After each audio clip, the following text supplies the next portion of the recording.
Être religieux, c'est un choix et personne ne peut aller contre.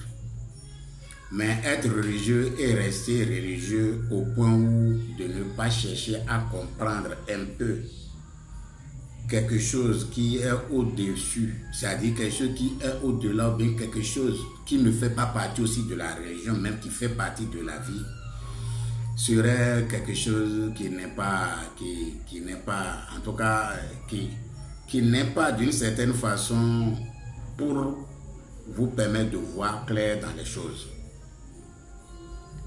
Il faut voir de façon terre à terre, je vais vous montrer quelque chose que peut-être ça ne se dit pas dans les religions, ça ne se montre pas dans les religions, mais qui sont là, flagrants. Et vous êtes assujettis à ça, contre vous.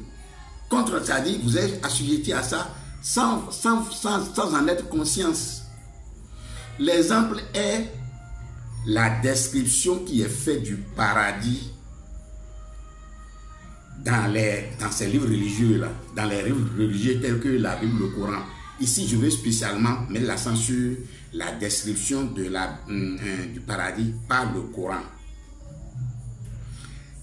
Le paradis selon le sourate 47, verset 15, dit que dans le paradis, il y a un ruisseau d'eau jamais malodorante, le ruisseau de lait, d'une goût inaltérable, du vin, le ruisseau de vin, alors que le vin même, dans un certain chapitre de sourate, est interdit, les musulmans ne boivent pas vin. Mais dans la description du paradis, dans ce même sourate-là, sourate 47, verset 15 là, pour décrire le paradis, il y a le vin dans le paradis. Est-ce que vous voyez? Il y a le miel. Maintenant, le pardon du Seigneur et des différents fruits. Voilà ce qui compose le paradis. Donc le paradis est composé de l'eau, et jamais malodorant, de lait, d'une goût inaltérable, du ruisseau de miel, et du ruisseau du vin, des fruits de toutes sortes et le pardon du Seigneur. Voilà.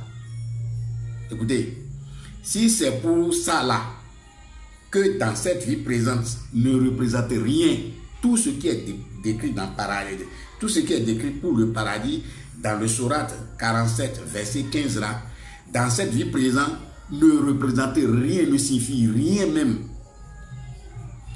Et c'est pour aller dans cette paradis là, cette paradis décrite de l'eau, de vin, de miel, du lait, de fruits là, qu'il vous faut prier 5 fois par jour. Faire du carême dur.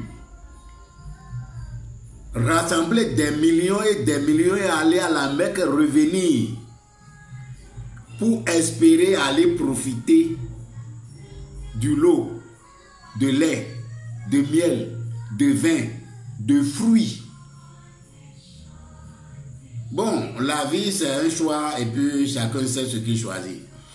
Mais si c'est pour aller chercher ça là seulement là, alors que dans cette vie présente là, dans cette vie qui est parfaitement merveilleuse, où le miel est en quantité, d'abord par rapport au miel même, est-ce que le miel a problème avec quelqu'un?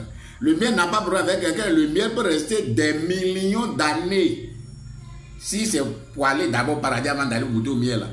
Dans cette vie présente là, il y a des miels et il y a encore des miels qu'on a utilisés depuis les temps du pharaon qui existent jusqu'à présent et qui sont encore consommables. Est-ce que vous voyez?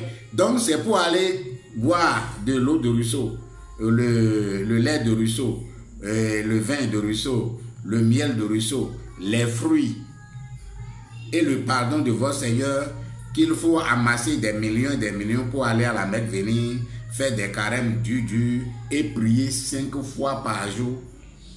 Comme je l'ai dit, la vie c'est un choix et chacun sait forcément ce qui est bon pour lui. Mais le bon sens veut que si vous prenez conscience de cette vie présente et vous regardez très bien autour de vous, il y en a des choses beaucoup plus merveilleuses que ce qui se trouve dans le paradis.